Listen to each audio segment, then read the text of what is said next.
Adam and Jamie from Mythbusters couldn't stand each other. Jamie and I don't get along very well. That's not a secret we've held. While Drake and Josh weren't exactly buddies either. We made this thing that people really love, but maybe we weren't that close. However, let's begin by talking about Leonardo DiCaprio and Claire Danes, who ironically played the inseparable. Yo, every time I see Leonardo DiCaprio face, bro, I just think about all the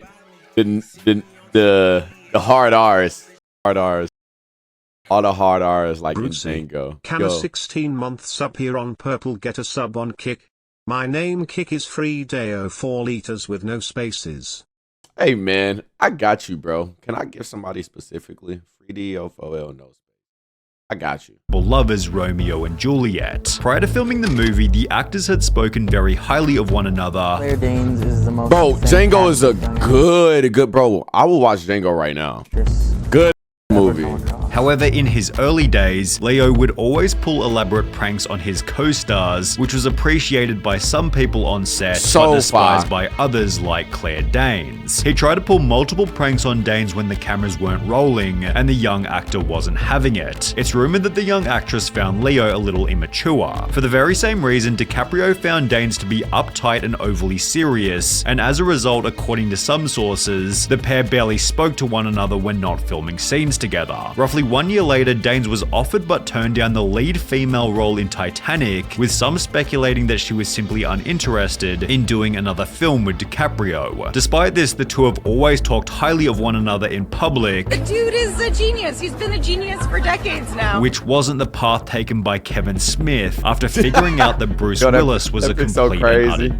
The two had agreed to collaborate on a 2010 movie called Cop Out, and 2 years prior in 2008, Kevin Smith praised Bruce Willis for being his favorite actor and biggest inspiration. However, as the two began working together, Kevin Smith realized he should have never met his hero. Despite Smith being the film's director, Willis refused to take any direction, with Smith later stating, "I was going at it like Bruce, do it like this. I was directing Bruce the way I direct everybody else." And Bruce was like, "I've been acting like Bruce Willis for 25 years. Do you really think there's anything you're gonna tell me that I don't know?" At a later point during filming, Bruce Willis threatened to punch Kevin Smith, after which Willis had to be separately photoshopped into the movie's posters as he refused to turn up to the photo shoots. On top of this, Willis failed to attend the party celebrating the movie's completion. No, Bruce Willis is him. Hold on, no. Bruce Willis is literally fucking him. But Kevin Smith made a toast stating, "I want to thank everyone who worked on the film, except for Bruce Willis." In a 2013 interview, Willis clapped back by stating, "Poor Kevin, he's just a whiner, you know. We had some personal issues about how we approached work. I don't have an answer for him. I'm never gonna call him out and lay him out in public. Sometimes you just don't get along, although this isn't the end of the story." After Willis was recently diagnosed with aphasia, Kevin Smith took to Twitter writing, "Long before any of the cop-out stuff, I was a big Bruce Willis fan. So this is really heartbreaking to read. He loved to act and sing, and the loss of that has to be devastating for him. I feel like an asshole for my petty complaints from 2010, so sorry to BW and his family," which is a much nicer ending compared to that of Sylvester Stallone and Richard Gere. The two met whilst filming a movie called The Lords of Flatbush, where Stallone instantly disliked Gere's demeanor, stating, "We never hit it off. He would strut around in his oversized motorcycle jacket like he was the baddest knight at the round table, although the real argument came when the two were eating lunch together." Stallone stated, "I was eating a hot dog and he climbs in with a half a chicken, covered in mustard with grease nearly dripping out of the aluminium wrapper. I said, that thing is gonna drip all over the place. He said, don't worry about it," which was followed by Richard Gere spilling grease all over Stallone's pants. As a result, Stallone, quote, elbowed him in the side. I forgot, huh? More VIPs next stream, huh? Yo, I got at the end. That Lord sexual assault jokes nigga out of the com. Yo. Let me hold the VIP jersey, coach. Yo, at the end of the stream, 5 VIPs, 5 VIPs. To the head, after which the director chose to replace Richard Gere with a different I'm gonna mute actor donations altogether. for now. Despite this taking place more than 50 years ago, Stallone has stated, "To this day he seriously dislikes me," which is an ending also shared by Ariana Grande and Jeanette McCurdy after their one and only season of Sam and Cat. When the show came to an end in 2014, Ariana Grande made an extensive heartfelt twitlonger thanking everybody involved in the production except for the other main co-star Jeanette McCurdy. This implied that the two weren't as close as the show suggested, which was confirmed at a later date when Jeanette stated the following. She would have to miss work because she was being pulled in all directions, so she's got to do radio shows, she's got to do the Billboard Awards, the Grammys. She's performing at the Grammys, and I'm like acting on the show with a box because they decided that like for that week her character needs to be trapped in a box so she can go perform at the Grammys. As a result of this, Jeanette would write, Ariana misses work in pursuit of her music career while I act with a box. I'm pissed about it and I'm pissed at her, jealous of her, before expressing further jealousy in her memoir by attacking Ariana's upbringing. Ariana grew up in Boca Raton, Florida, an incredibly wealthy, idyllic town with a healthy mum who could buy her whatever she wanted whenever she wanted. Gucci bags, fancy vacations, and Chanel outfits. Jeanette's hatred toward Ariana always felt pretty pathetic. However, the feud between Will Smith and Janet Hubert reached a whole new level of petty jealousy. Janet played Will Smith's auntie in Bel-Air and took an instant disliking to Will Smith as she felt it was unfair he'd been given a TV show at the age of 22. Will Smith later stated, I can straight up say that Janet Hubert wanted the show to be the Aunt Viv of Bel-Air show. She said once, I've been in the business for 10 years and this snotty-nosed punk comes along and gets a show. To her, I'm the Antichrist. While Alfonso Ribeiro, who played Carlton, also noted Janet was painful to work with. There were days when we were all on set and she would literally go off on people, and they got to a point by the time the second season came around where we're like, this is unacceptable. As someone who was seen as difficult, Janet was offered significantly less money to appear in the 4th season, encouraging her to quit, which is exactly what she'd do. However, this only increased her resentment toward Will, as she'd state, there will never be a reunion as I will never do anything with an a-hole like Will Smith. He is still an egomaniac and has not grown up. This constant reunion thing will never ever happen in my lifetime unless there is an apology, which he doesn't know the word. Despite stating that there wouldn't be a Fresh Prince reunion, it did eventually happen in November 2020, where more than 30 years later, Janet was still convinced that Will had ruined her life, stating, I hated what you did, I just hated what you did. You took my career away of 30-something years, as Will Smith's comments about her being difficult made it hard for Janet to land work afterwards. At the end of their talk, the two made up and apologized, although Nicki Minaj and Mariah Carey had no interest in doing so. They'd appear alongside one another in season 12 of American Idol, where their almost polar opposite personalities began to clash immediately. Are you country? Are you country? Do you like country? Do you like country? And I kind of feel like I'm making comments. I'm trying to help her. We're trying to help her as opposed to just talk about her outfit. I'm going to continue to speak. Of course, you always do. In a notable instance, the two had this argument mid-show. Nobody said every moment. Oh, excuse me.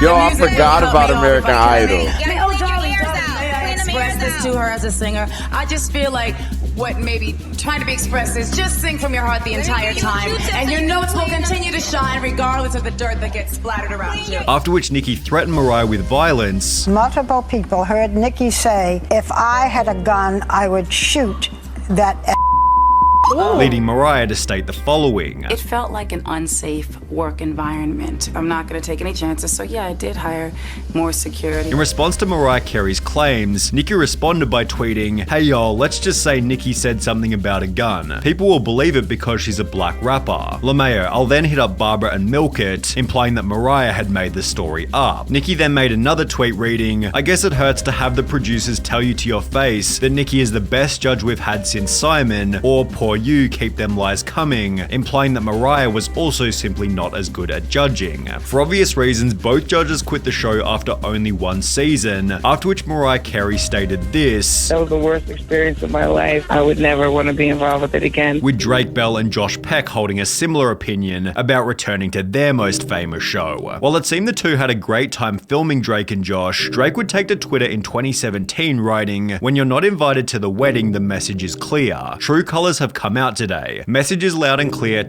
That boy Drake Bell be fucking with kids, don't he?